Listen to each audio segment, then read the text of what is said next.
You're listening to the Media Man Dan Podcast, promoting people with passion all over the globe. This is your host, Media Man Dan. Let's rock!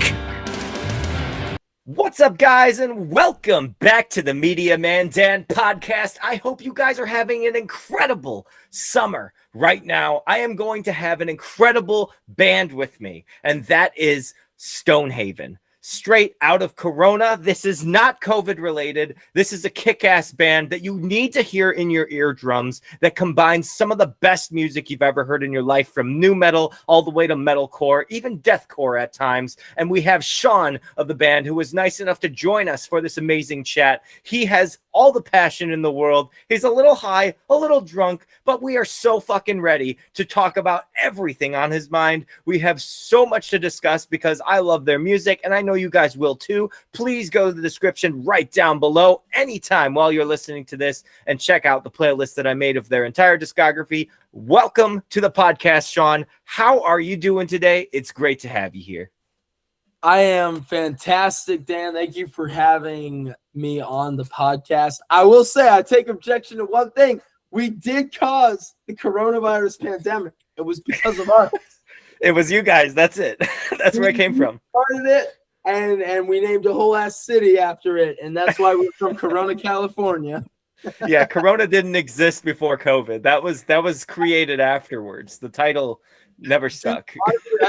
I thought the city was named after the beer. And no, bro, I thought the virus was named after the beer when it started. There were so many like things that had like Corona on the outside. I was like, that's in poor taste, isn't it? Aren't people dying out here? And actually living in Corona through coronavirus, it was very funny. It was, I can't even lie. It was, a lot of people died. That sucked, but it was very funny.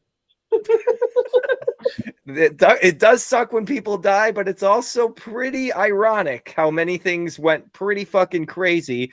We talked about it in the pre-chat before this incredible conversation is happening right now. We talked about our love for the greatest president of all time and how much he's just doing great things. I've talked about him many times on this show. It is more than obvious now that I am so tapped out of MAGA, so tapped out of the right wing. I was hardcore right wing, by the way, when I was going through the pandemic. I needed answers. Tucker Carlson was my guy. He sounded like he was right. He at least had the confidence to sound like he was right before he went fucking crazy too. Yeah, I mean, like, people like that, to be honest, you know, the pandemic broke to an extent. Pandemic broke all of our brains, including mine. And, like, you had Tucker Carlson, like, for one thing, I commend you for, like, you know, realizing that the TC is a little bit, woohoo. But, like, dude, I remember at the same time, I remember the pandemic. I remember what it was doing to everybody, including myself. And, like, yeah, dude, it was a crazy time that I mean, in the grand scheme of things, it led to Stonehaven forming at the end of the day. You know, even when I was in a band that didn't necessarily work out for me, like, the pandemic wound up working in that particular way. Now, at the same time, 1.2 million Americans died. And that sucked. Yeah, we don't want that to happen ever again.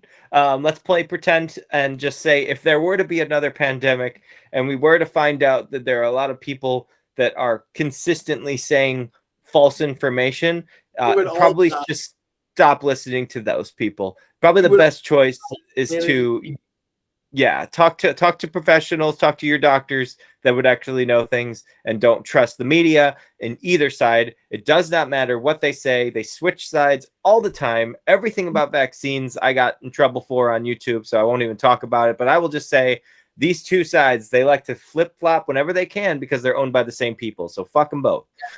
Hey, Russ, at the end of the day, what I would say, just trust your doctor. You know, if you know, when you need to learn to sing, you're going to try to find somebody that knows how to sing, that's an expert compared to you. Same thing with any instrument that you play. When you break a bone, when you get sick, when you need genuine medication, perhaps, just a thought, it's a little radical these days, perhaps you should go to the people that have dedicated at least 10 years of their life. One of my favorite movies is Tommy Boy. And in Tommy Boy, Chris Farley, who plays a stupid person, who's actually very funny in the movie, he says, plenty of people go to college for 7 years, to which David Spade replies, yeah, they're called doctors. And it's very true. Like, doctors don't just go to school to scam you, to pump vaccines in you. They do it because they genuinely believe that they're helping. They genuinely believe that they're helping. And yeah, that's all I'm saying. Sometimes experts are actually experts. Yep. And sometimes they're lying to you as well. So you always got to be careful with whoever you're listening to. You have to be insanely careful, especially online. And I mean, that's honestly what so much of our music is about. Like, take Sequence Plus Matrix, for instance. Like, that song is literally about, like, people. There's so much information that you can absorb. That song is about the damage that fake information that presents as real causes to society. The ending line is like, the absolution that we've bred has left nuance undefined. It's a direct call out to the fact that, like, nobody really, like, thinks about other people's perspective at this point. Like, the idea of nuance, the idea of people having different opinions for reasons other than I'm MAGA or other than I'm pro Kamala or whatever the case may be. People having different opinions for whatever reason has become sort of a taboo subject. Because, I understand it. So many people have realized what these new opinions do. And instead of trying to contribute positively, they're like, these opinions that are on social media are really bad. Even though they might be right, they're not presenting an alternative. So that's what a lot of our lyrics at least try to do, is at least present something that's like an alternate idea. We don't just want to be nihilistic. We want to, like, present something that people can resonate with and relate to and ultimately get behind. Yeah, you're looking for a solution. You're not just looking to complain and bitch. That's all we have done for the last fucking 10 years. more than 10 years, man. Like, we've been... No, but that's when he got elected the first time. That's all that it was like, Trump's a bad guy. What are you going to do to stop it? Well, we're just going to complain about how bad he's a bad guy. Well, he's a bully. If you complain about a bully, what do? They continue bullying you. Probably find a way to stop listening to the fucking bully or get other people to stop listening to the bully. Like, that's the best thing, is have him turn on his own, people.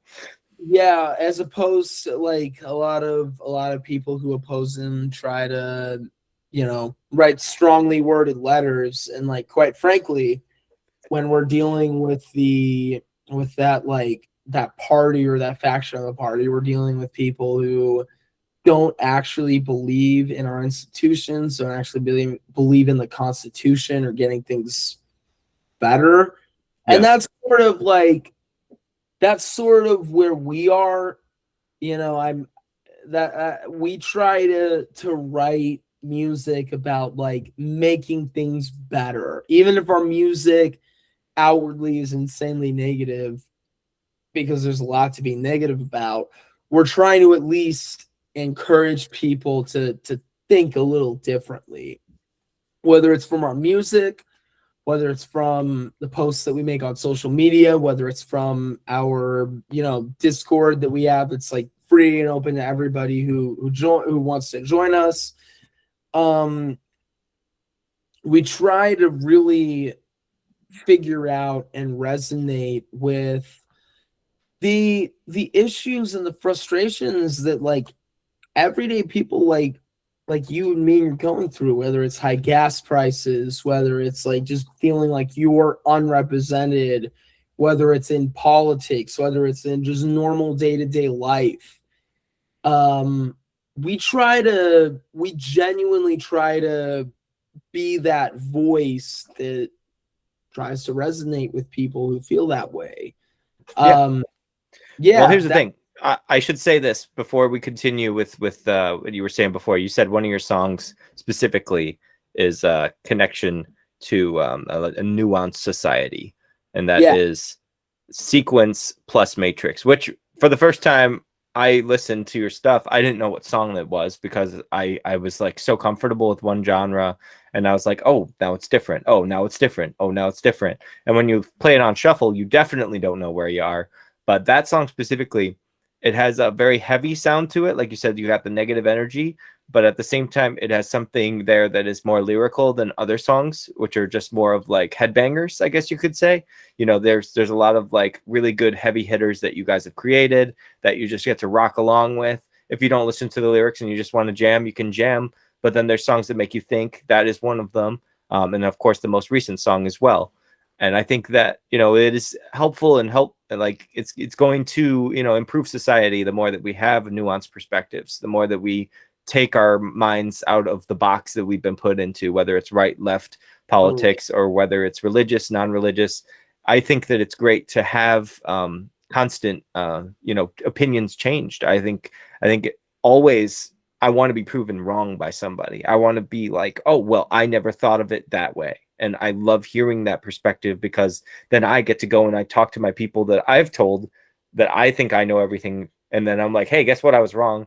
And they're like, well, what do we do? And I'm like, listen, I'm not your leader, but you could think for yourself. And I think it's okay that, you know, I've made mistakes. And I think it's okay that any of us have had, you know, really echo chamber experience, because you need to have an echo chamber in order to leave an echo chamber. You need to be able to identify what that is, and so you can avoid that and not get sucked in over and over and over, because that's what happens to most of the people that are continuing to be so far right, far left, just up Trump's ass. Yeah, I mean, echo chambers, unfortunately, like you're right, it is especially on the like pro Trump side, so to speak. It is a reality where like, you know, anything negative that you say about Trump to certain people is just immediately invalidated, no matter how factual it may be. It's just completely it's like, you know, you have a hot pan and you sprinkle water on it and the water instantly evaporates as it touches the surface. It's like, and the idea with that is like there are a lot of people who are opposed to Stonehaven's politics, to our band's politics. Granted, we're not we're not up for election. We've never been up for election. There's just a lot of people locally in our scene, just individuals who are like, man, fuck you. And you know, we try to move past that because we genuinely do believe like Corona, our city, isn't just a city, it's like one part of an entire community in the Inland Empire, in Riverside County. And so from our perspective, the fact that we're one of the bigger bands from this area and we talk about things that bands don't normally talk about lends a lot of, I guess deference to us and to our opinions and to what we want to do with the community and with the scene. And it's sort of like no matter what we talk about, like we have an audience of people that are like, yeah, we love that, you know. Yeah, And it's very sick to have that. It's a super cool thing. it's also punk rock, dude. Like you were talking about it in the pre-chat, you love punk rock. Like that was what got you into metal. That's what got you into the music that you guys perform, is you want that spirit, and that's what you're capturing. Like you said, you're sticking outside of the status quo. You're saying, you know, fuck you to the people that you believe are the wrong people. And, you know, you have a huge audience that listens to all your opinions, all your music. Maybe they don't even like it, but they love the music. That's great. And all publicity is good publicity. Doesn't matter if people are talking shit or not. The more your name gets out there, the more your name is mentioned, the more people are like, well, wait, what did they do now? That's the best thing in the world for most people that are trying to grow, is to have something blow up where everyone's talking about you. Whether it's a bad thing or a good thing is, of course, fortunately, you know, not decided, but it's going to work out for you guys. I think that you have a good spirit. You're definitely a good person. I don't feel any ill will from you. You know, you seem absolutely genuine in everything you say. And even though you're a little on edge and a little punk rock and a little bit drunk right now, I'm like amazed on how perfect you're able to explain your point of view on things. And these extra words and adjectives that you're using are just really making it clear to me that you're an intelligent person. You're not somebody that's just stupid and like, oh, I just don't like things because I don't feel like I like things. It's like, no. You have actual reason for what you're saying, and you know, you're focused. You're very focused on your ultimate goal, to just bring, like you said, the Inland Empire together for a common cause. Dude, absolutely. I mean, that's how all of us feel at the end of the day, you know, like we all feel like, I don't know how familiar you are with the scene in Riverside and in the Inland Empire, but like it's been decimated. It's been fucked over and over and over again. The venues that used to be like big venues that everybody would go to, like the Showcase Theater, no longer exists. And so what wound up happening is like there's a bunch of bands in the Inland Empire in Corona that really have no place to actually play. They're kind of just sitting there hoping to play in cities outside of Corona, outside of the IE. Maybe they go to San Bernardino, maybe they go to Moreno Valley, but there's nothing really necessarily in Corona until a few years ago, when the venue DBZ Backstage enters the chat, and they're genuinely trying to be what the Showcase Theater used to be, a community first, music first, just venue. It's very DIY venue. Yeah. But it's a venue that, like, when you go there, you just you feel the vibe. You feel like you're part of something bigger. And it add that on to how it feels to be in Stonehaven and how it feels to be performing for people who want to see Stonehaven. Compound all of those things together. And it's really hard to explain. But the scene that we've grown up in has always been there, but it's just now like really Blooming.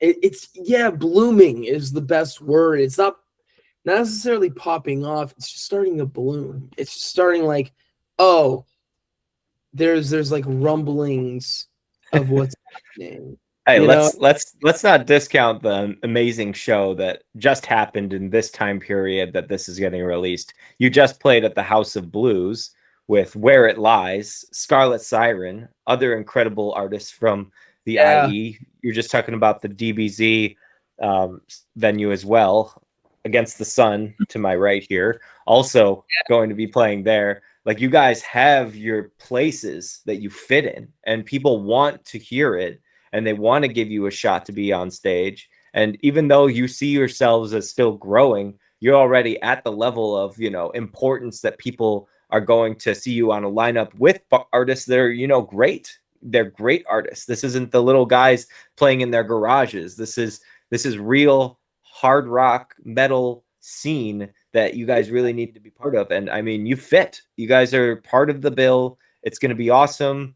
In my mind, I can't wait to see what footage you guys have. You said you started the band in 2024. If you guys haven't seen their YouTube channel, go check out their YouTube channel because they have one live video that was most recent, and that was the Matrix song. Once again, the sequence and Matrix, and that one is pretty poor quality. So what you guys need to do, if you have any recordings from that House of Blues show, please send it to Stonehaven. Check them out.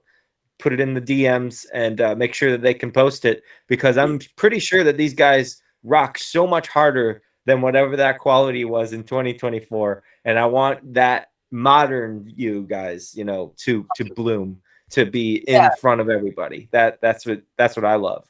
Oh, totally.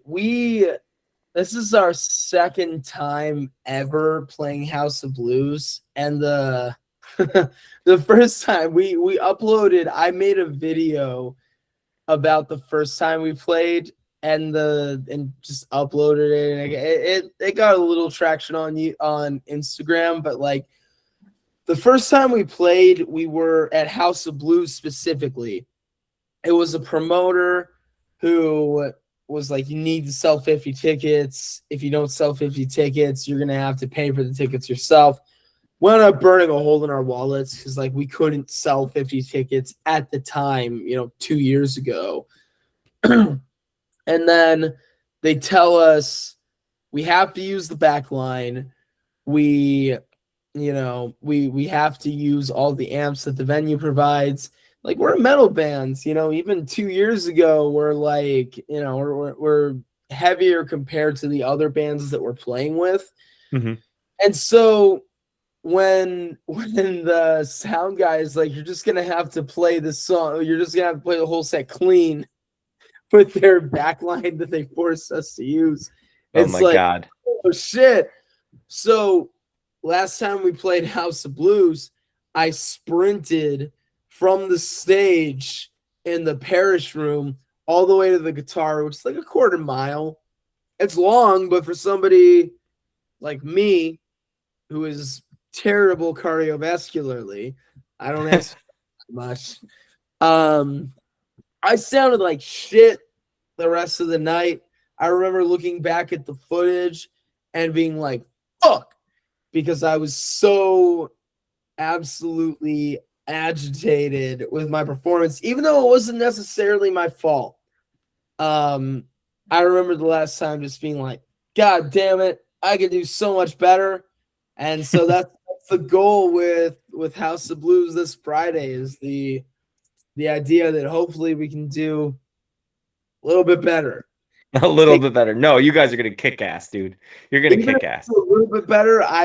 Me personally, Sean will be very happy. And I will not abuse my bandmates after the fact if we do a little bit better. Now, if they fuck up, the back of my hand hurts. That's all I'm saying. All right, Sean. So let's ask you a simple and easy question here. You are a vocalist. Are you the screamer as well as the singer? I am both, yes. You are both. Your scream, who was your biggest influence? Biggest influence would be Slipknot. I'm a huge fuck yeah. fan. I love Slipknot. I also love, Fit for an Autopsy. Motionless in White has been a big influence for everybody in the band, including myself. Anything that does kind of lower false chord screams is sort of my bread and butter. That's my thing. Awesome, dude. And it's a great mix with your cleans, because your cleans are like almost pop punky at times. And I really like the most recent track because of the chorus. It's so opposite of the verses. The verses are so damn vicious. I every time I listen, I'm just like, this song is angry. It's very angry. And it's just like, na, na, na, na, na, na. So the chorus, actually, I have to give credit to our drummer, Joey, because I was struggling with a melody for the chorus, and he's actually the one that gave me the idea for like the melody that wound up becoming the chorus. our drummer, you'll never know from hearing him play or hearing him talk. He's an insane vocalist as well. He screams. All the vocal layers that you hear on the entire album, including our singles, pretty much all Joey, our drummer. Wait, is he a backing vocalist? Just uncredited? Technically uncredited because our rhythm guitarist does them live. So he's credited, but more for his work on the drums in the album. But there's been a couple vocal lines where he specifically has helped me come up with a vocal line that's like melodic and cool. So My Eyes Shut is one of those examples where he's like, hey, I think that melody that you have could be better. And he sent me a recording and I'm like, damn, Joey, I think you're right. And so that's what wound up at the end of the day being in the recording for So My Eyes Shut. It's a very angry song, but those choruses are very melodic. Yeah, fun to listen to, I'll tell you. It's a great mixture. I'm into Melodeath a lot. I have actually a band that I recommend a lot of people listen to.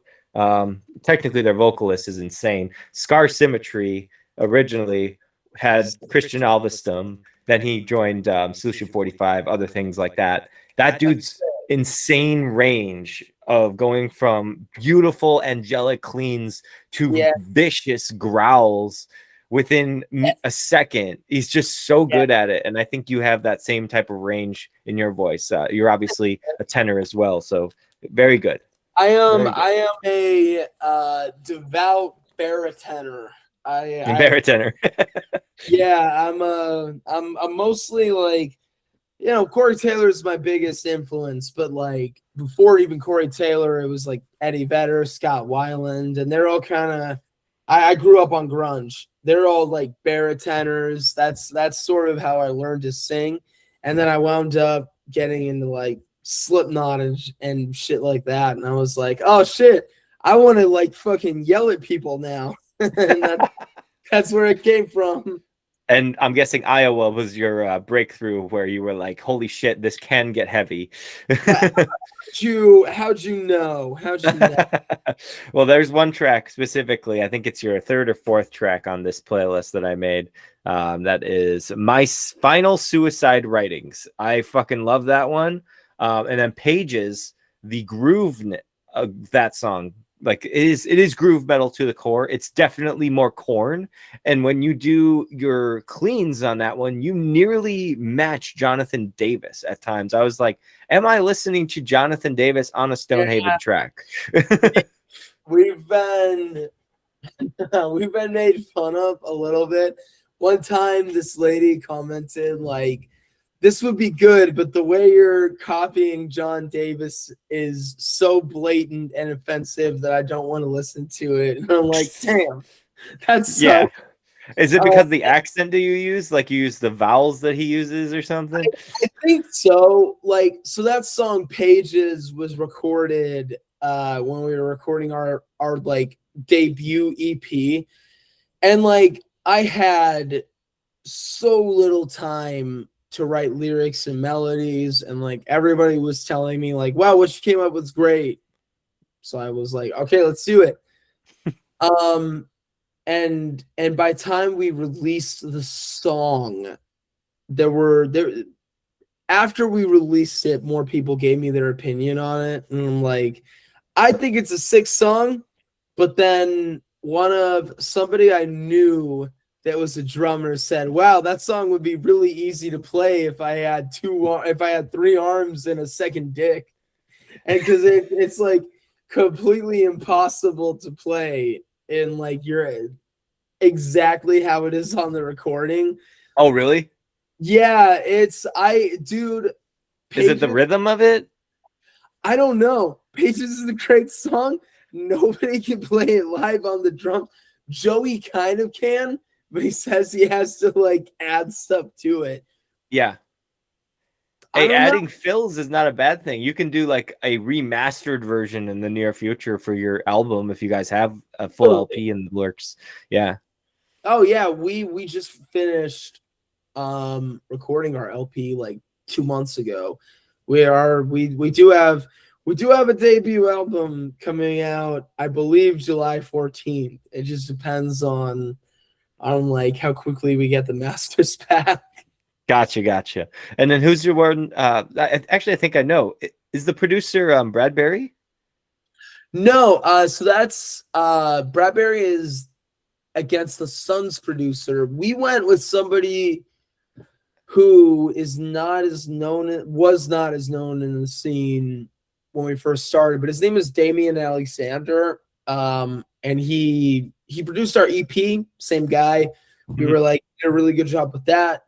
Let's have him produce some singles. He produced Singwoods plus Matrix and then Empire of Legions. And then we're like, let's record a whole album with him. And so that's where our debut album has come. So we're completely done recording the album. At this point, we're just waiting for the masters to come in.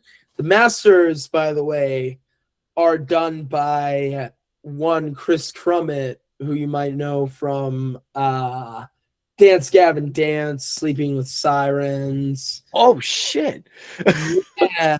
I don't know how Damien knows him, but he only Chris Crummett only masters tracks now. And I mean, all of them sound great. It's $75 a master. And I'm like, I mean, he's a fucking master himself, dude. He's an absolute legend. And every single time I get one of his masters back, I am amazed that he made our song better. And I'm like, what the fuck?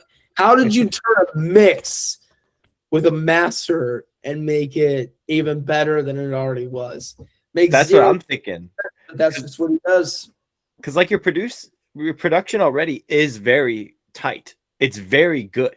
It's not like, like I said before, this is not garage rock anymore. New bands use the same technology as the big boys.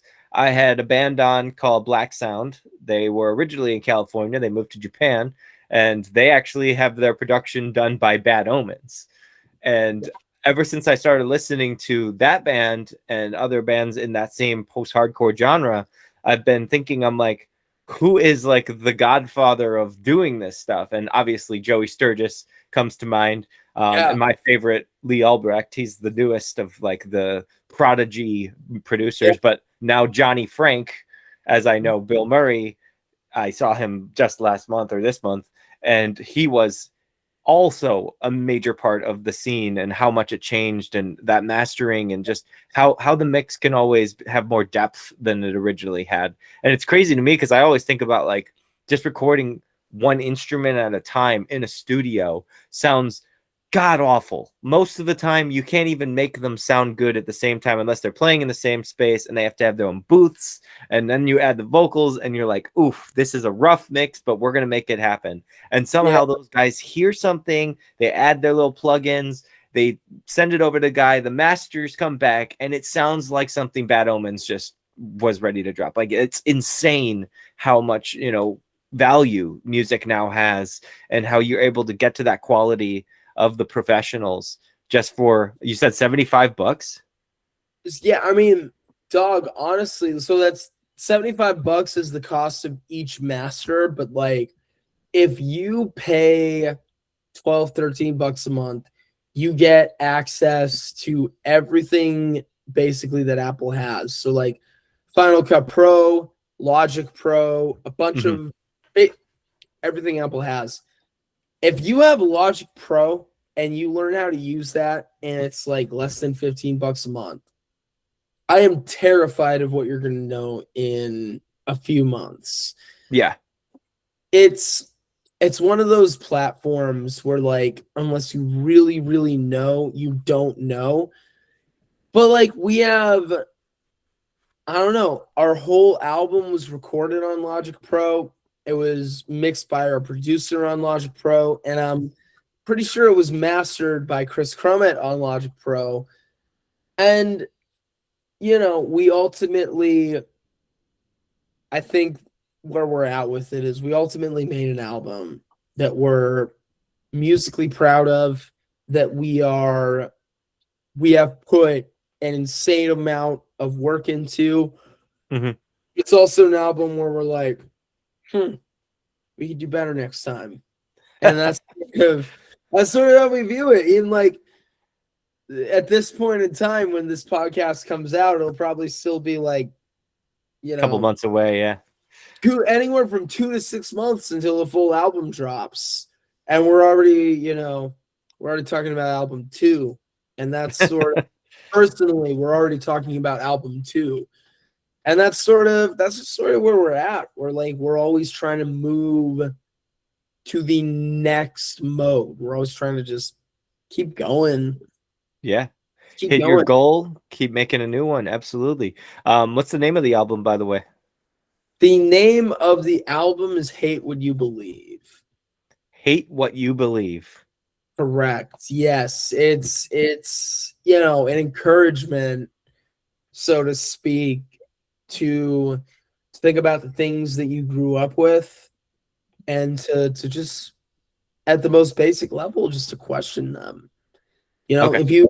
If you grew up with, PBS Kids, I love PBS Kids. You should grow up questioning PBS Kids if you grew up with PBS Kids. That's Mm-hmm. it's not what the effect of the album will be, but that's like, if I had to explain it in 1 or 2 sentences, it's just the goal is like, man, people don't critically think anymore. What if people did critically think? And that's the goal of the album.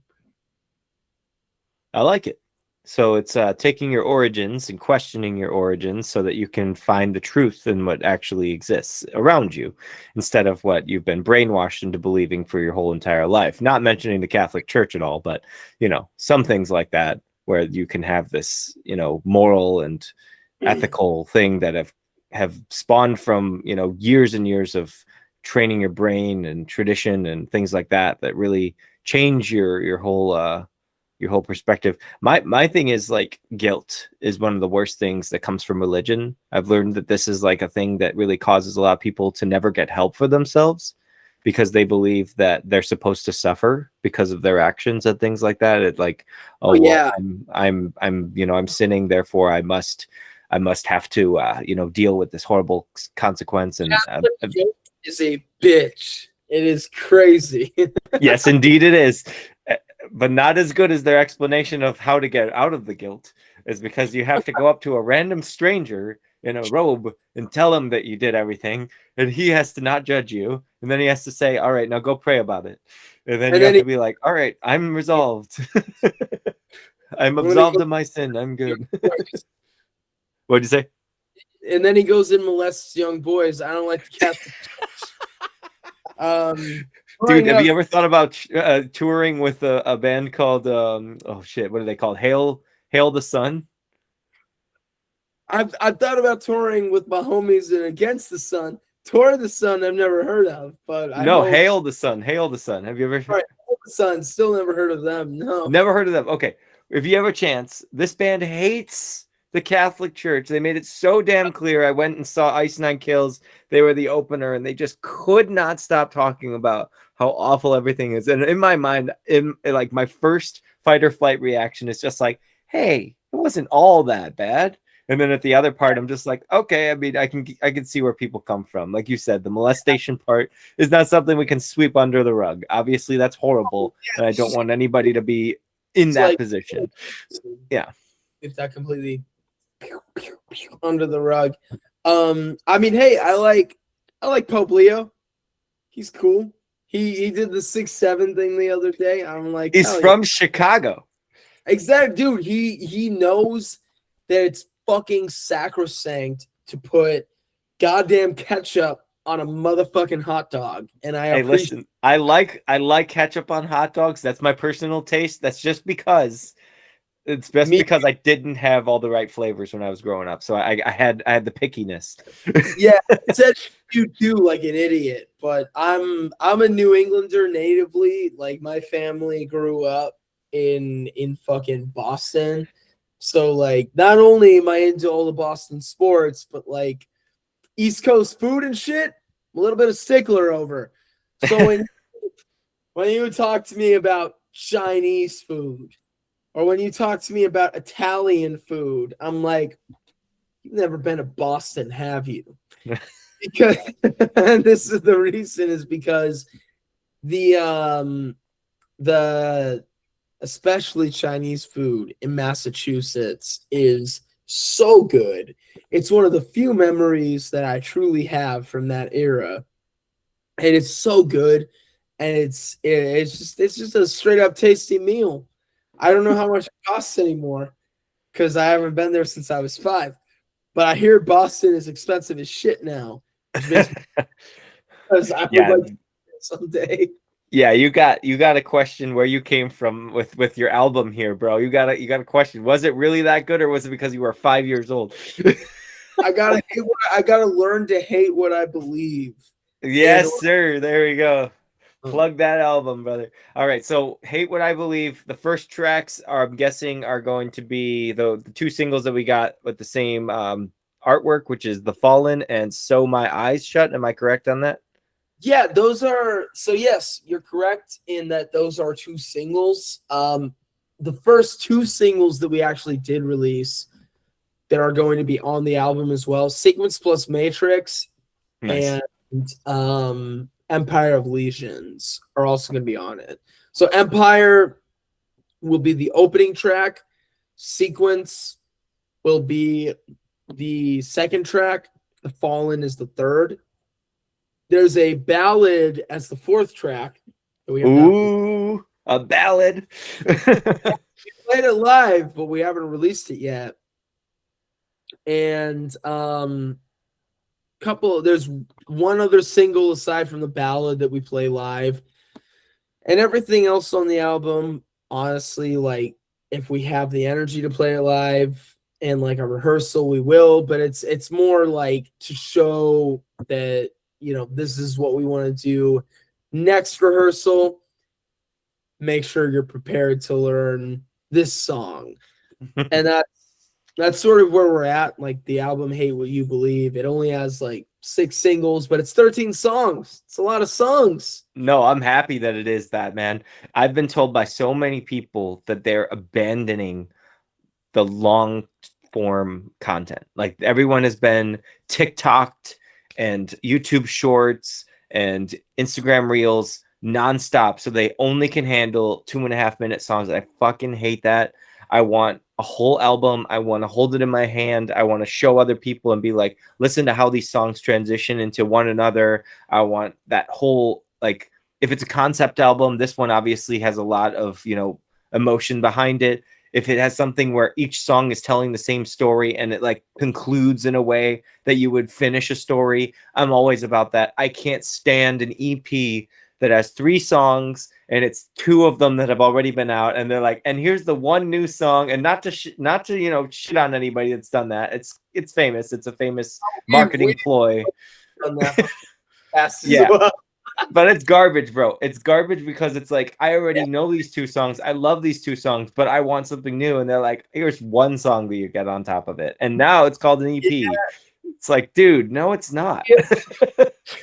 We have totally done that. And as we did it, faced that exact criticism, but from people who were actually offended.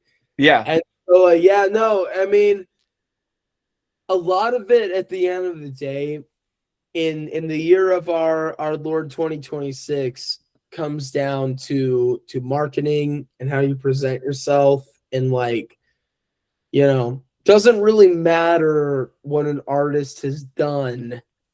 If they have good marketing, then people will gravitate towards that artist. Like take an artist like TX2. Do you know TX2 at all?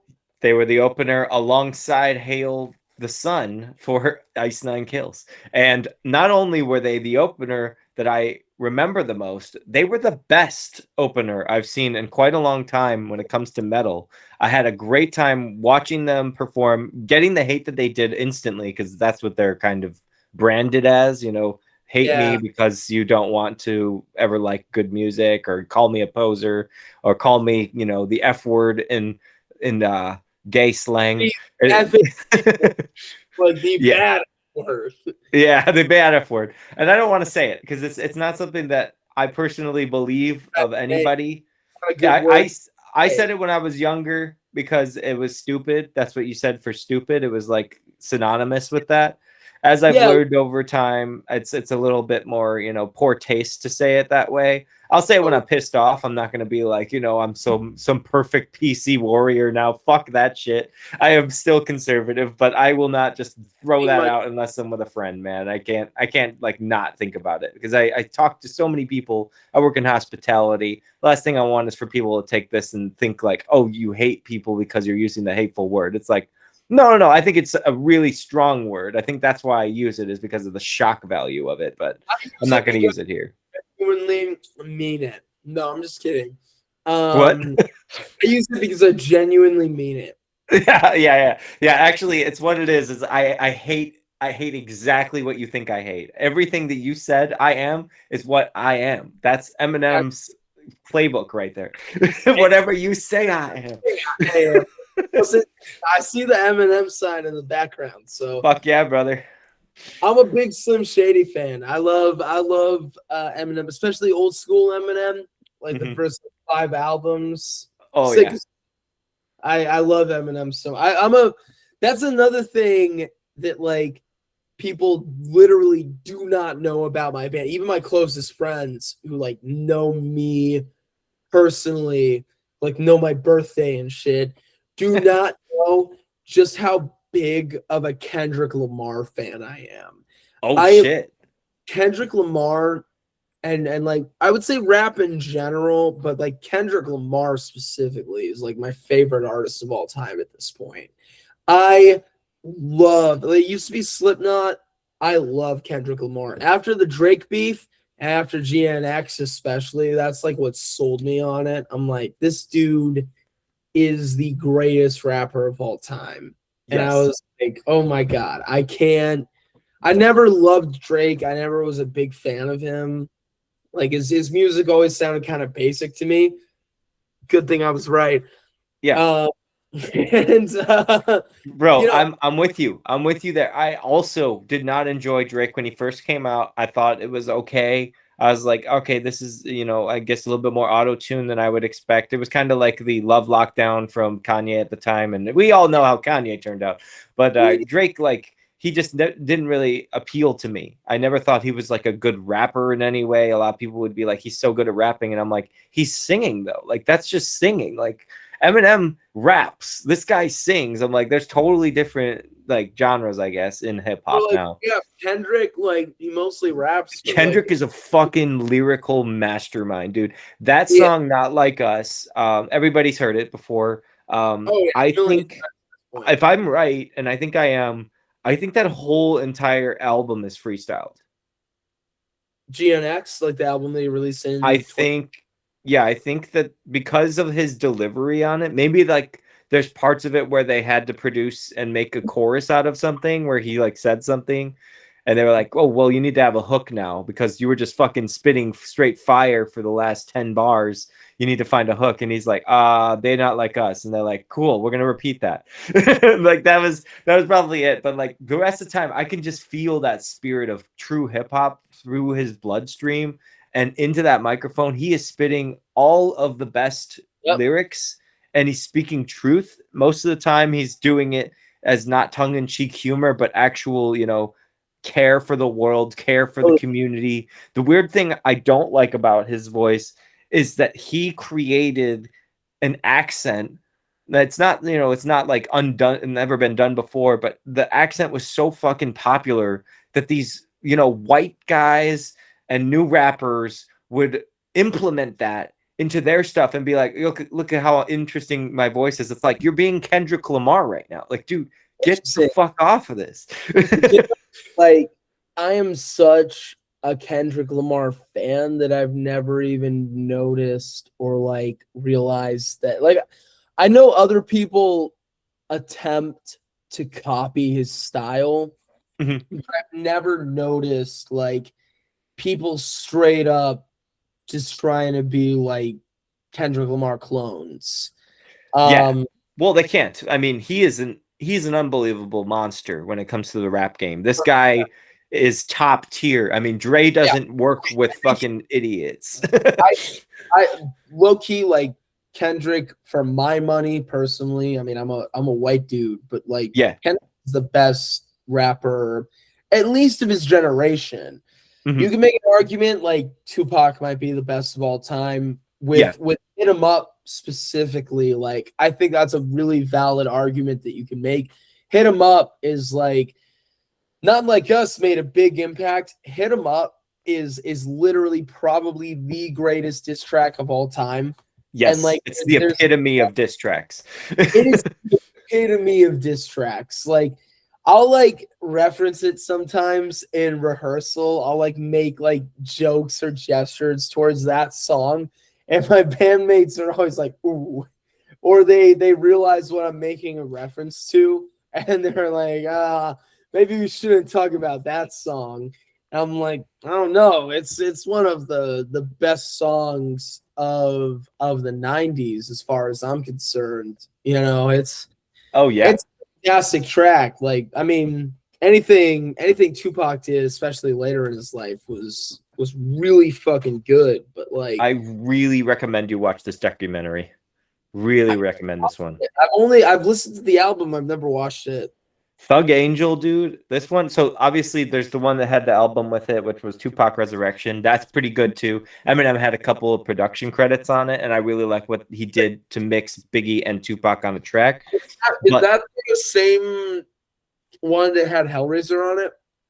I don't know, but it did have that song from oh damn, there was it was sampling In the Air by Phil Collins. I know what you're talking about. I forget the song name, but I know what you're talking Staring about. through my rear view, yeah. It was, yeah. I remember thinking like, oh, they have a song called Rear View Mirror, just like Pearl Jam. And it was Pearl Jam, by the way, is an awesome band that I just got into very recently. My fiance's brother fucking loves them, and I didn't know anything except for, you know, the one song. And after I listened to the album that had that one song on it, I was like, this is probably the most solid rock and roll record that you can get. Like, it's fucking awesome. They were Pearl Jam. So for me, like this is people who when I tell them this, they're like, what? Eddie Vedder, the vocalist of Pearl Jam, is probably my biggest vocal inspiration. Like genuinely, as a kid, I didn't just love Eddie Vedder, I looked up to Eddie Vedder. Like Eddie Vedder was who I wanted to be. And it wasn't just because of the way he sang, it was because of the way he stood up for it. Still sticks up. I saw him live a couple of years ago at Ohana Fest in Dana Point. The way he stands no matter what for what he believes in is just so commendable. You know, it's really easy to sit as somebody, especially my age, who has the viewpoints that I do, to like really think like, man, my viewpoints are so progressive, without realizing that like it was people like Eddie Vedder and it was people like Wayne Staley and Kurt Cobain who really pushed those views to the forefront. And like those are the artists that inspired my views, that made me want to take up music, was like Eddie Vedder on MTV Unplugged, you know, taking off his jacket and writing pro-choice on his arm. It's something that for me personally, like I've done twice in my entire career, once with Stonehaven, once with my band before that. And it's like there's such a big inspiration behind the fact that he was somebody who was not afraid in a era where it was harder to admit these types of things. Someone who was not afraid to admit that they were a different type of masculine. I think masculinity has become a huge issue in the last few years. I think like the rise of Andrew Tate and Clavicular and like all these fucking I'm not accusing Clavicular of anything, but Andrew Tate's definitely No, these I call them bro jobs, even though there's a band called Bro Job, but that's what they are. They're like they're gonna make you feel like you're the ultimate man, but at the same time they sound so fucking gay about it. It's like I have to wonder if they are. Like you don't want to be with women. You don't need women in your life. You need me in your bed tonight, right now.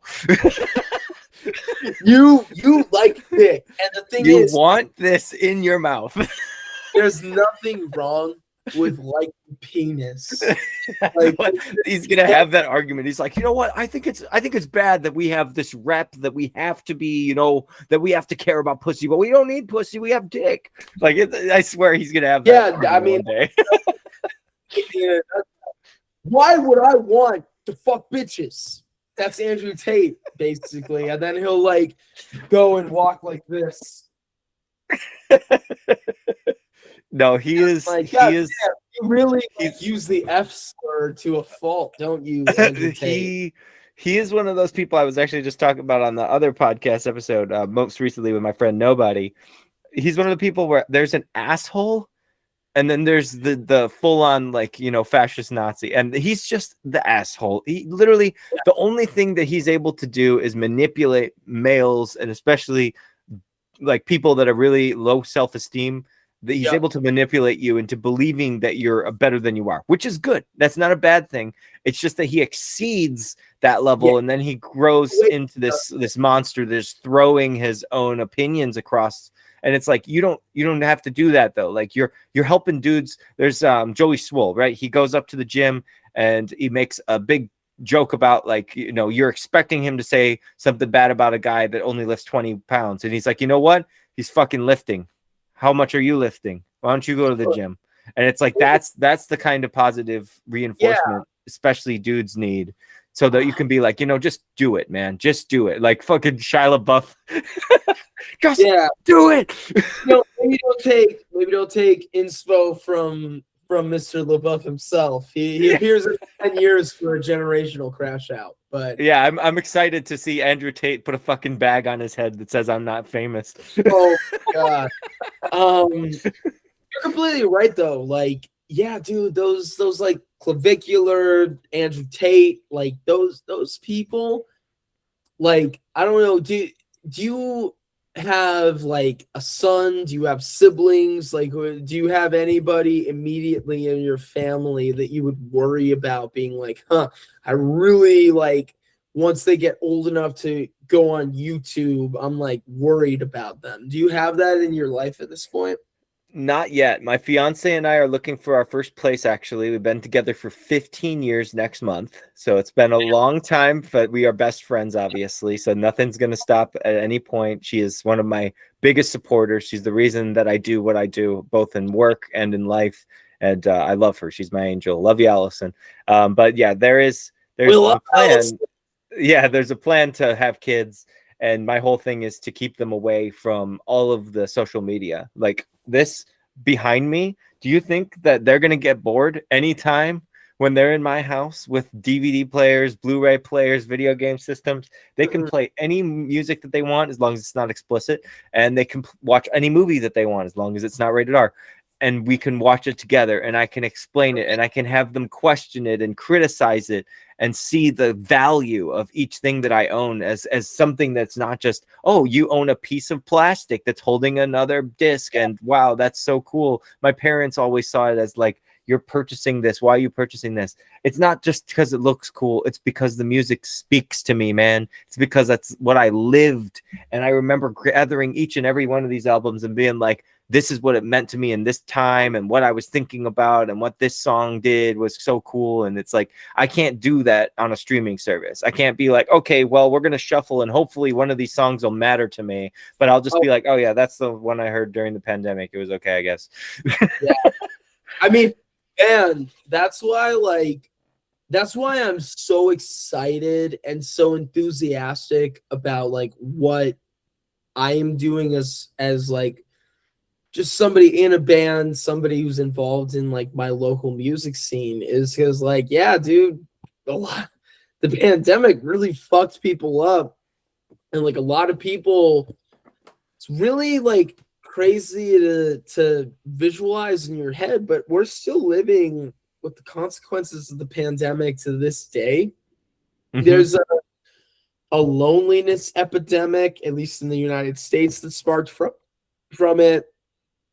A bunch of people started getting, I mean, obviously Trump was already president, but like he was lying even harder about different things when COVID hit and was like getting really bad. He started lying more and more to protect the presidency.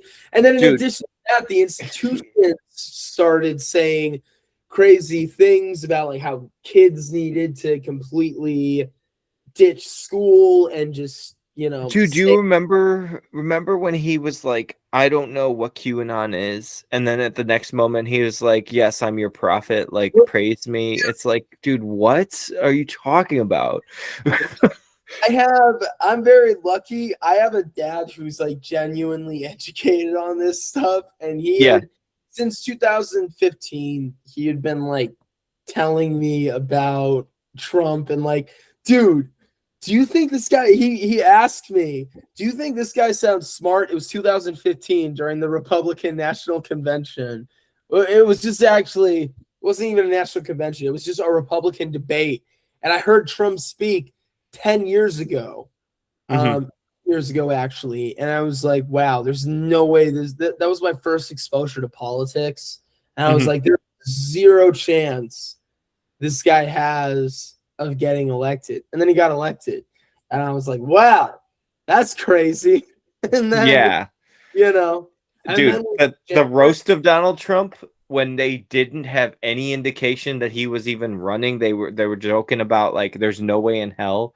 And then when they made that happen, and I think it's what it is it's promoting the opposition. Like the opposition, right? We originally said we want people that are straightforward politicians, whatever. Then Bush got elected, his father, and then people were like, oh, yeah, I don't want a straightforward politician, I want somebody who's cool. And so then they had Reagan, Clinton. Like it was getting more and more celebrity status than it was actual politicians. So then they went back to the old politician with the Republicans, and they chose Bush Jr. And I mean W. Yeah, I love him, great guy, put us in 16-year war, fucking perfect. And so actually, after that, Trump won was because he actually was willing to criticize the war in Iraq. who was? Trump was in the Republican debates. He was willing to be like, those wars maybe were not the best idea. They were in No. forever wars. He marketed himself so much better than any candidate. Like he knew what he was doing. The Yeah, genius idea of using MAGA, like the actual term, make America great again.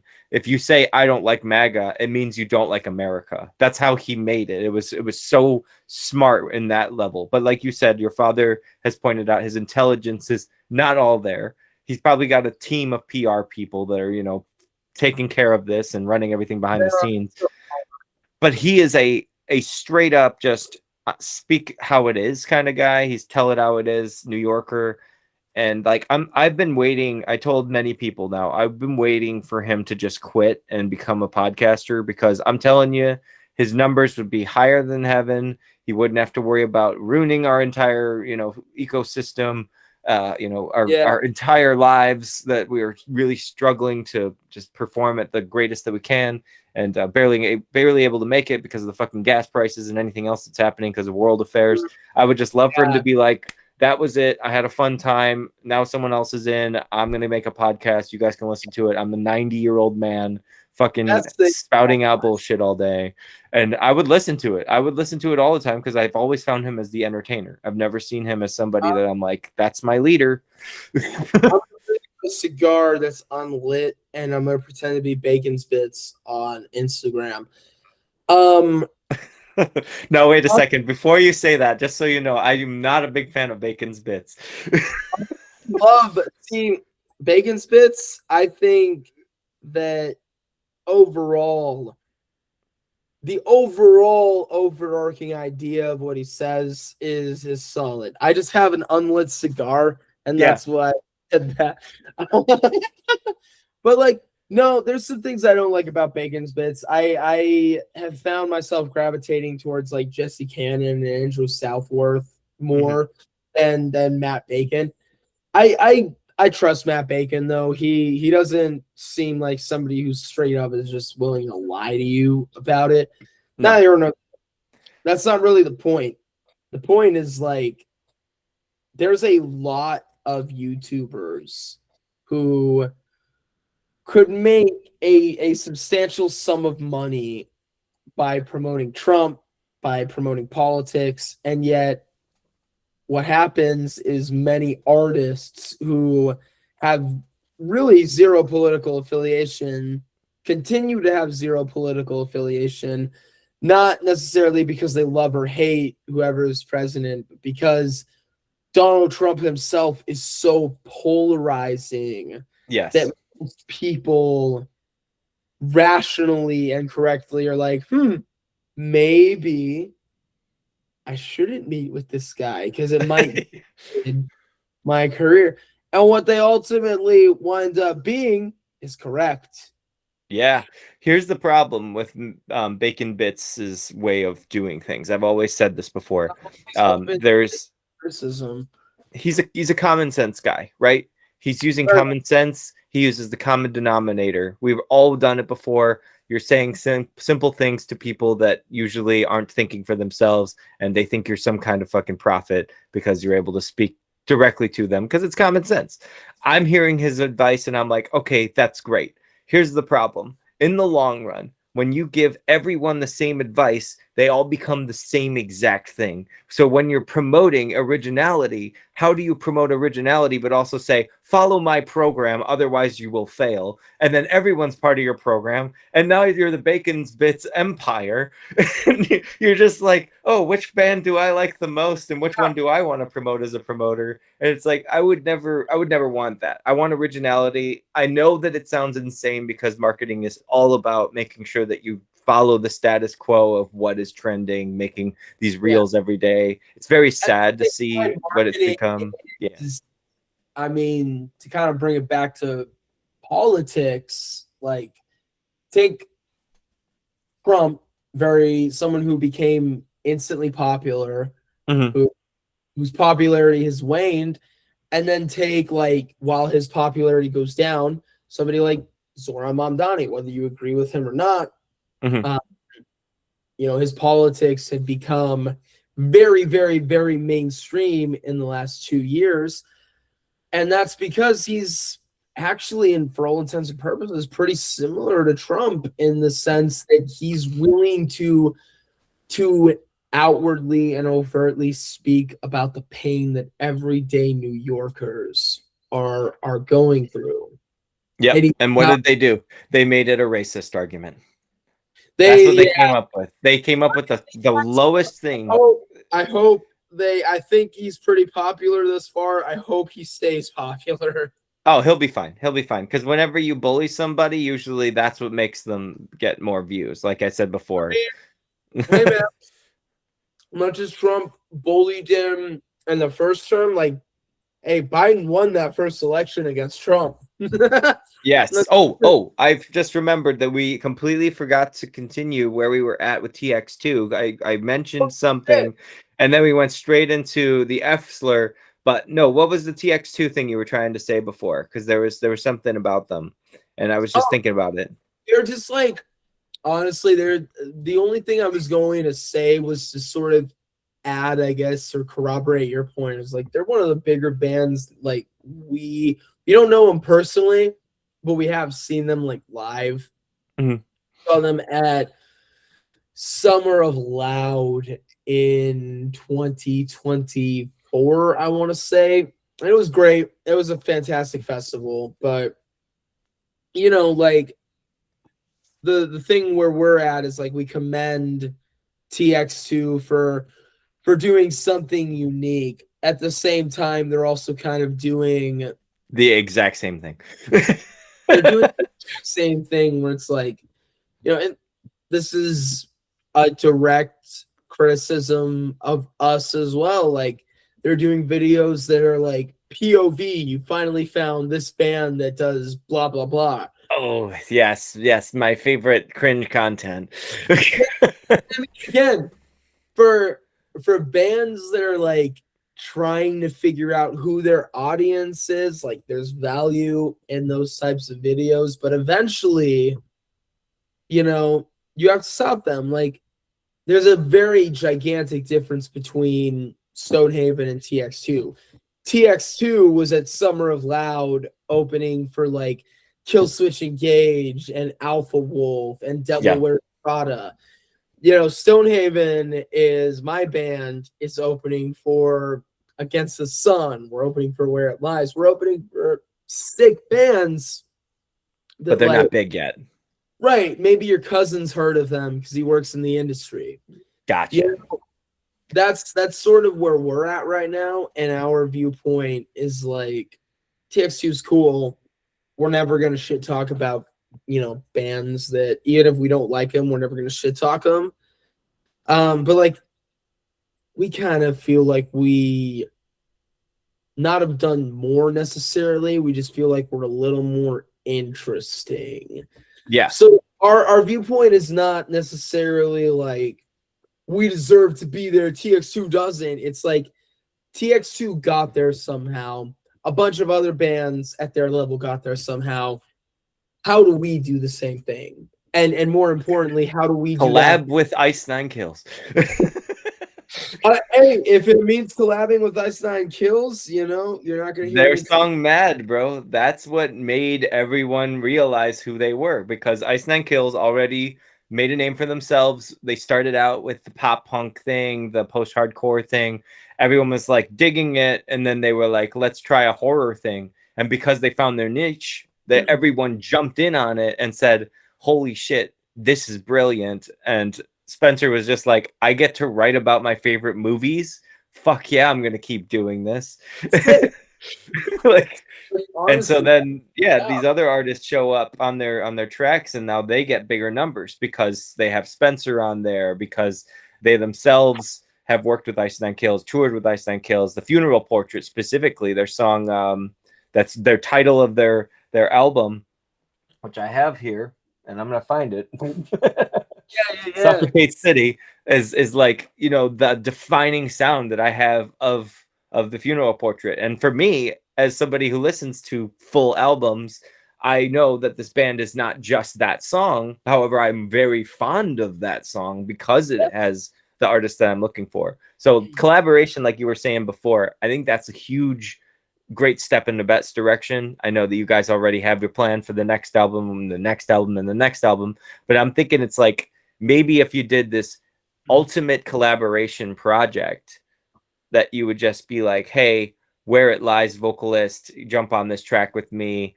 Against the Sun, Brad, jump on with me. Scarlet Siren fan. Yeah, like everybody could work together. Obviously, it's very challenging, especially time-wise and scheduling and producers, and maybe there's bad blood in the past or anything like that. But I think if you guys really want to grow, the best way to do it is collaboration. I've never done anything by myself and been like super successful for it. I have contributed to my own success by being the person that, solely does what I do, but it's because of the guests that I bring on, or the artists that I chose to react to, or the fans that I chose to make friends of. It's like those people are what help you grow. It's not because one day a light bulb goes off and you're like, I know what I'm gonna do now. Everything's gonna work out. It's all gonna be great and money's gonna start flowing. Like, it doesn't happen, unfortunately. No, money in the music industry, what's that? I've never heard of it.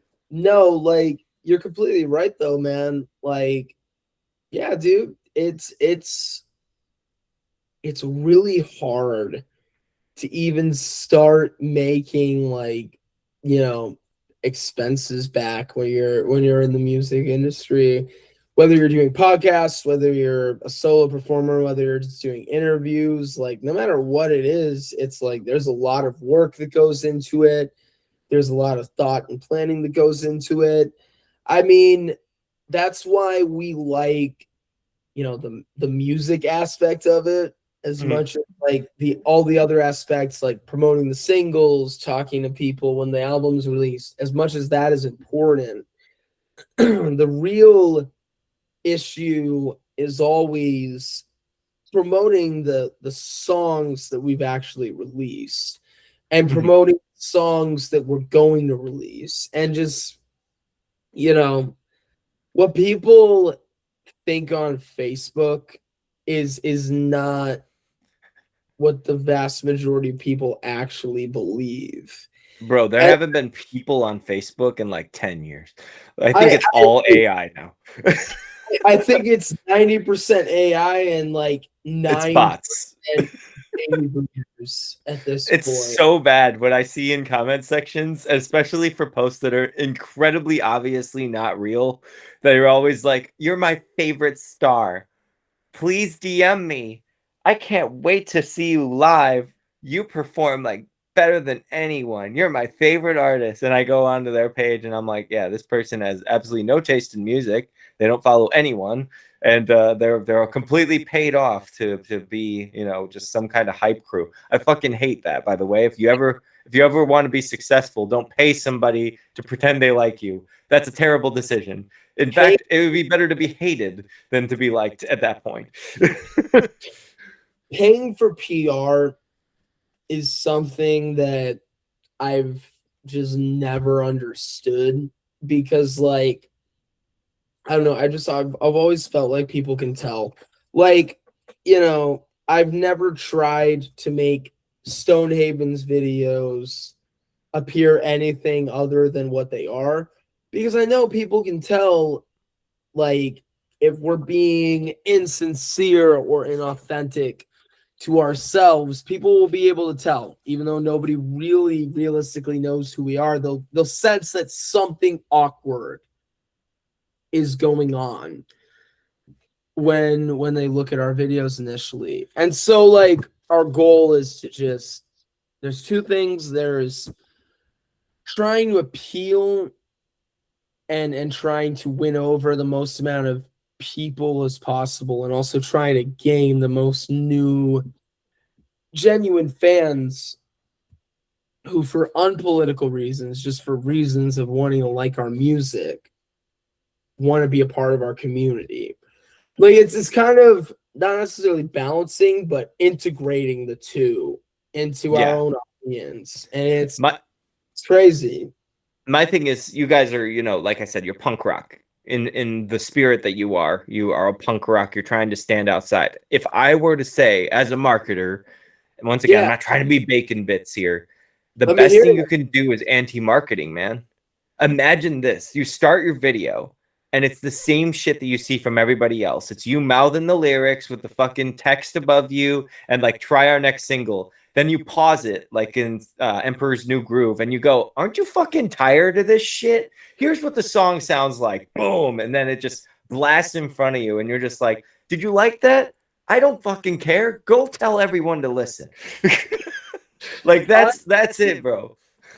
I will I will most likely steal that idea, and if I do, I will tag you, because Okay. that's honestly a sick idea.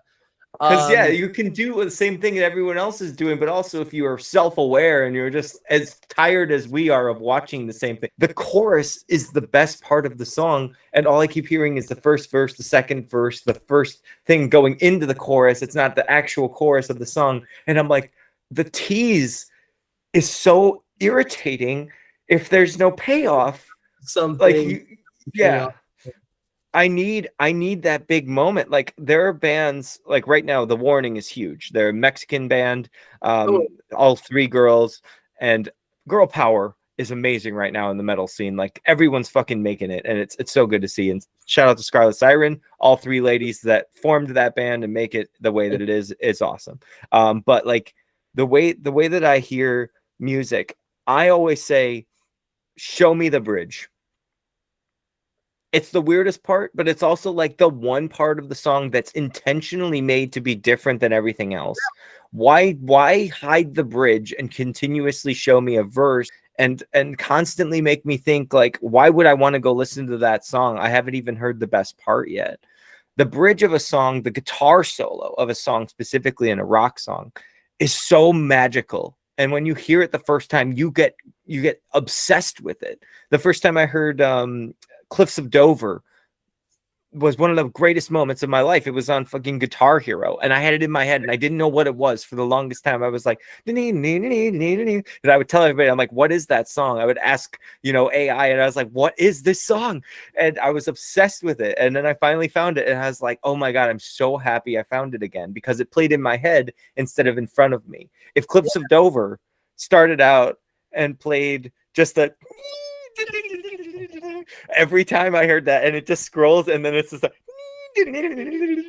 every single time it's the same shit, I'm gonna get tired of Cliffs of Dover. And I should never be tired of an incredible song. I should never be in the position where I'm thinking, you know what, maybe I don't need to check it out, because I don't want to put anyone in that position of like, I'm a better fan and I know what's up. And with, like, I'm not a mastermind, I'm not a marketer by any means, but I've just seen everyone cutting and pasting and becoming unoriginal because of it. And it's because of the pressure that these businesses put on these people. The managers are always like, you better have 10 reels out and 10 TikToks, and I better see you go live this week. And it's like all this ridiculous planning of something that you're not even like in. Like, you've already worked on your album, right? You're finished. You're in 2 months right now. You're telling me that hopefully it will drop in sometime in July, but you said you're on to the next project. You're still promoting what you have to for this current project, but you're thinking about the next project. Wouldn't it be amazing if you could just drop that project and be like, all right, the album's out anyway, now here's the thing I want to talk about? Because like, it's so irritating, because you're so excited to hype this stuff up, and you're like, you will have no idea what's coming, because I can't get out of this loop where you have to hear the same shit all day long. Like, it's irritating. Yeah. I mean, we feel that. I personally, just speaking myself as Sean, like, I work in retail, so I'm hearing like the same handful of songs all the fucking time, and it's like, oh my God, damn God. And it gives me a bigger appreciation for, the songs that like my friends send me that are like, hey, check this out, because the way like I was told to like submit my song was through one of my coworkers at Guitar Center. So I've encouraged other people to do the same thing at Guitar Center, and it's always like they did really, really good. But it's Guitar Center, and you perform at Guitar Center, and you perform to an audience of Guitar Center. And at the end of the day, it doesn't move you forward in entertainment wise in the way you might want to be. Like, take, the opening scene of The Dark Knight, where they take a very, very long time to actually reveal the Joker, but you just get this gut feeling that somebody's the Joker. You get this feeling that one of the criminals robbing the bank is the main bad guy. And then you find out, the main bad guy is actually not who you expect. It is the Joker, but it's not. The Joker isn't who you expect. That's kind of what I want our songs to be like. Is like, you expect our song to be this way because you've heard our music before, but in actuality, it's actually this way because of this, this, and this. It's a bunch of different reasons to just have different moods, different vibes. Yeah. And speaking of vibes, I mean, there's something that's Bill Murray's specific thing, and that's why I kind of came up with, I guess you could say, it's close by that anti-marketing idea. He puts little to no effort into music videos that other people are like dying to figure out how they can artistically explain everything. And he's like, so I'm going to mow my lawn. For the music, I'm going to listen with the earbud in, and my dog's going to run around, and I'm just going to zoom in on my ugly face a couple of times, and that's the video. And then the people in his production team, they have to be like, people are gonna watch that. He's like, yeah, I guess maybe, I don't know. Anyway, got these things planned out too. And then he just drops the video and it's got like 1 million views. And there's people that are out of their minds, like, I have to have the perfect lighting, I have to look like a supermodel, I have to have the meaning behind all my lyrics behind me, and these actors have to come in. And fucking Bill Murray is just like, so I'm gonna teabag a train track, I'm gonna show my ass crack, but you gotta blur it out because that's going to be funny. And every time that there's a breakdown riff, I want an eagle or a falcon sound. And people are just like loving it. And I'm like, this is the new age of music. This is how it needs to be. It needs to be the originality. Like I said before, it's you, who you are. You guys are your own vibe. And that vibe needs to be captured and shown to everybody. The thing that I really love, you were talking about it with your coworkers and getting sent things. I love when I don't know an artist. I love when I've never heard of them before. And then I'm like, holy shit, this is awesome. And then I tell everybody about them because I'm like, man, I am so glad I never knew about them. Because as soon as you find out somebody is already loved by everyone, it just takes away the feeling that you have of like discovery. Discovery is like the biggest thing in music. You know, I try to tell people this all the time. There needs to be something when you have a built-in location option for your Apple or Spotify, that you can find the fucking band down the street. Like there's people all around me that are super talented and I've never heard any of them, but I'll tell you, I've heard every band in Sweden, and I've heard every band in California, and I've heard every band in Mexico. And it's like, it always will be these other places, and they never tell you about like the talent that's in your fucking town. And so I'm like hoping that somebody will create an app that just shows you the locals, you know? I can't create an app, but I can give you a list, and I'll do that right after these messages while I urinate, because I'm about urinate. I have a kitten named Huevo. Oh, he doesn't want to be in the video, but I caught him. Here he is. Oh my gosh. He's so cute. He's my son, and I love him. And I thought for the longest time he was a girl, but I don't know if you can tell. He got balls. And so one day I saw his penis, and I was like, oh, shit. That's not a girl. So how'd you end up with his name? What was his original name? His original name was Egg. Her original name was Egg. And then she transitioned, is what I like to say. And her name is Huevo. Her name is Huevo. Like ball in Spanish, but singular. Instead of balls, it's just ball. So funny, dude. So fucking funny. No, I love cats. I've always been a cat guy. I grew up with one for all my life. Like I said, I'm an only child, and when you have an animal, that is your sibling. So he had to deal with a lot of my shit. It is, yeah, man. I love cats and dogs equally, but I've been a little more partial to cats the last couple of years. I'll tell you, it's much easier to take care of. I will agree with you on that part. They're never like, take me outside, I want to see what's going on. My dog has gotten a UTI. My cat has not. So thus there's far, a huge difference. Cat 1, dog 0. Yeah, cat wants Chipotle. I know he's trying to eat my goddamn shit. Look at him. You can see his like little mini head in the background. So damn cute, dude. He's about 8 months old. He's very cute. Yes, indeed. Yes, indeed. All right, let's finish off strong. So the context that we were talking about was mostly marketing. We talked about your music. We talked about what's coming next. We talked about all the great stuff. We talked about food for a little bit too. I'm glad that we did that, because that's one of my favorite things to talk about with artists is things that they don't expect podcasters to ask. What is your favorite food to get when you're on tour? Oh man, easy. That's not being a native Californian, I love In-N-Out. In-N-Out is my go-to. I love In-N-Out, man. I don't know. Something about being born on the East Coast, moving in the West Coast, having In-N-Out is better than Five Guys. I'll tell you that much. And it's whoa. Yeah, better than Five Guys. Are you Listen, telling me that you're not going to pay $45 for a burger now? maybe if it includes fries, maybe. But the thing So is, insane. So uh, insane, bro. I don't need Five Guys to make me a burger.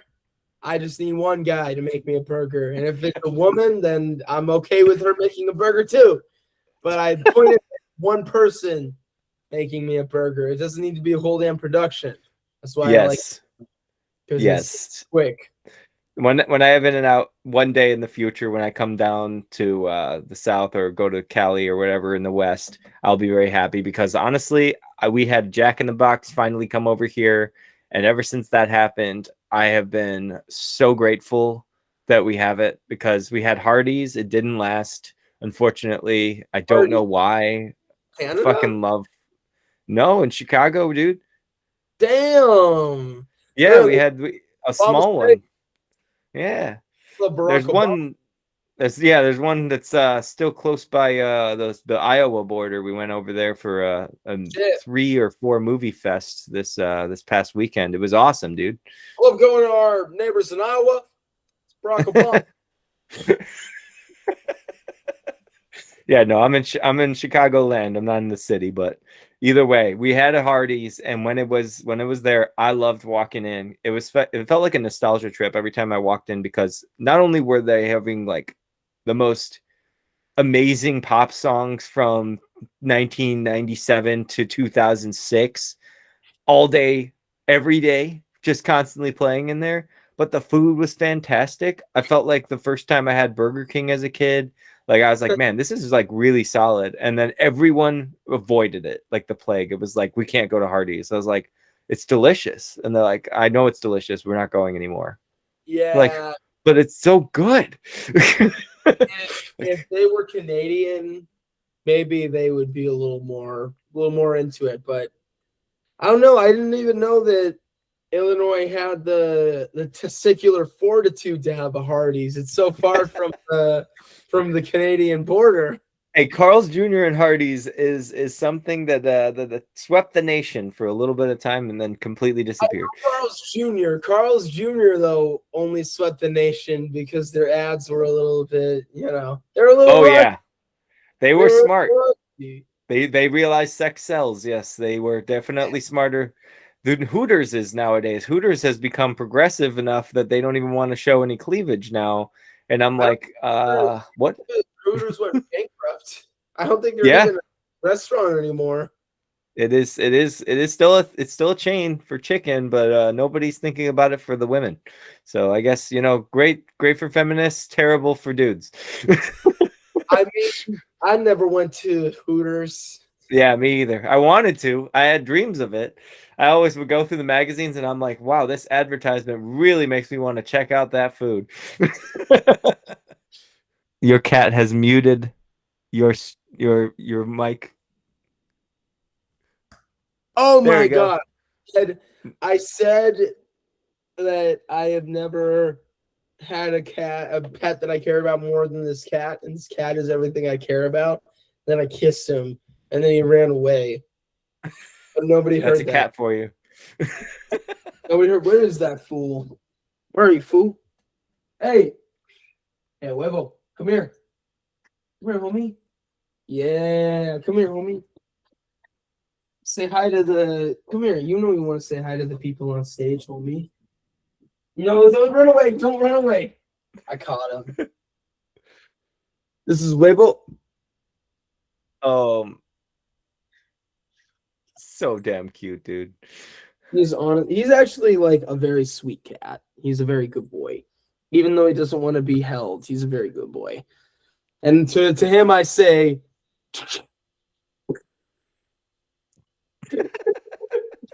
I just fuck with him. I mess with him all the time. And he doesn't Yeah. like No, that's male cats though. I mean, they are tamer. I can say that. Female cats, you cannot play with those. Oh my gosh, they will savagely wreck your whole room and your face. Yeah, honestly, I have a female cat upstairs and she's very mean and she always has been. And this one, who is 7 or 8 months and is a 7 or 8 month old kitten who's a male, Very good. Perfect. It's very good. Yeah. Yeah.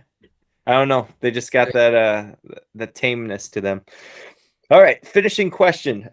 So we have music that's coming out soon. What's the next single that we're looking forward to? The next single that Stonehaven is releasing is called Sever. Our next album, or our first album, rather, Hate What You Believe. You'll notice that a consistent theme in that album is severing or separation from whatever the concept we're talking about is in that song.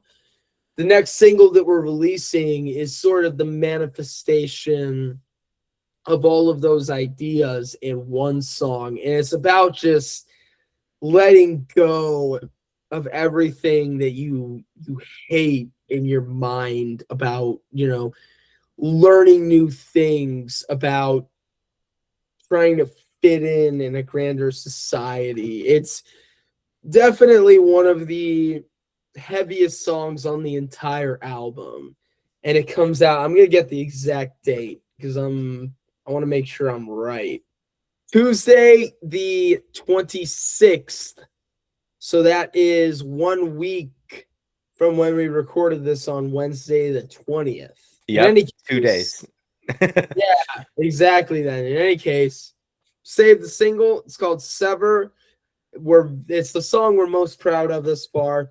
And if you save it, I promise you, the next single we release is way softer, and I actually sing in it, and it's not just screaming. And that is a promise. I swear to God. I love it. I love it, man. I'm really, really excited for everything that your band is going to do. Hoping to get all of those guys on for the next chat that we will have. I really appreciate you for joining me, though, Sean, because you're a genuine person, a rock star, a punk rock kid, a Catholic kid that definitely broke away from his old traditional church values and found his own, spirit that you needed to have. Yeah, and I mean, you love music, you love cats, you love great food, you love rebellion, and you hate Donald Trump. It sounds exactly like I would expect from a Californian. Oh, absolutely, man. Absolutely. All right, brother. I'm thanking you so much for all this, because I know that you're probably thinking right now, like, this is the greatest chat of all time. But I can tell you, as I'm listening to everything you said, that there is ways I'm going to edit this so that it is as clear and concise for both of our perspectives. And I love this uncut version of you. Like, I love that I can just rewatch this or re-listen to this when I'm editing and just be like, yeah, this dude is fucking preaching, man. He's a prophet out here. He's trying to make sure that people are following, outside the box. And I always love that perspective. I've always been into philosophy and questioning what you've always known. And it's kind of an incredible thing. What are words of advice that you would say to somebody who is struggling with finding their purpose? I read Meditations by Marcus Aurelius, actually, not too long ago. And all I can say is, on that note, you are never going to figure it out on your own. And honestly, you're never going to figure it out. And just be open to new experiences. And if those new experiences happen to lead you to music, if those new experiences happen to lead you to journalism, to some type of social media marketing, follow your tool set. Don't necessarily follow your quote unquote dream. That's what I would say, is follow the thing that you're genuinely good at. For me, that means making music that I care about and having opinions that I can share that other people care about. For other people, that means making podcasts that are engaging, that people will sit through the whole time listening to. No matter what, my advice to everybody watching is, do what you feel like you are actually going to have an impact on the world with, whether it's music, podcasts, news, whatever the case may be. Do what you feel like you're actually going to have an impact with. Don't do what everybody else is doing, because at the end of the day, it's kind of boring. Look at this man here asking questions that Jesse Lee definitely isn't asking. You know, That is true. That is true. And no shade to Jesse Lee. He is the all only man. Lee from my perspective. No. He was great because he exposed Finn McKenty for the garbage person that he was, That is grifting to his fans. I would argue Finn McKenty exposed himself. Yes, he did. Thank you, Jesse Lee, for exposing that on your show, though. That was huge and 100%. super helpful for the biggest episode I've ever made without being a reaction on my YouTube channel. But either way, man, you guys can see that this man has no holds barred when it comes to conversations. I always love those kind of guests. And Sean is definitely not afraid to be who he is. And that is something that we should all treasure as people that are afraid to come out of our own shell. This is a man who has no fears, no worries. He is living Hakuna Matata, if you love The Lion King. Either way, guys, I hope you had an amazing time listening to this conversation. This was a long one, and it was so much fun. I can't wait to get Stonehaven back on, but I really hope that you guys are checking out their music right now and any videos that you can find from the show at House of Blues. Once again, they are opening for Where It Lies this Sunday. Literally, no, this Sunday. This the podcast is coming out Sunday. This Friday just happened. Scarlet Siren is on the bill as well. It's going to be an amazing show. If you love anything in hard rock music, from Evanescence, Disturbed, Slipknot, Korn, and Motionless in White, I think you're going to love all of the bands that I'm talking about right now, because each one of them brings that vibe, but has their own individual organic style that I fucking love. And I'm so happy that I had you on the show, man. Absolutely. I am very, very, very happy to have been on it, and I'm happy that Webo could have a guest speaker. You got right, son? Aren't you happy? He just swatted at my face. Oh yeah, he's ready. He's ready to go. Ready to go. He's ready to. He's like, Father, feed me. So I guess I have to feed his ass now. But yep. Thank you so much for having me on the podcast. Thank you for letting us talk just about all things Stonehaven, and we will definitely be back with maybe the whole band, but at least more members next time. So excited for it, man. I really appreciate your time. I really appreciate your passion. And that's all I will ever promote on this podcast. I hope you guys have an amazing day and stay safe out there. Peace.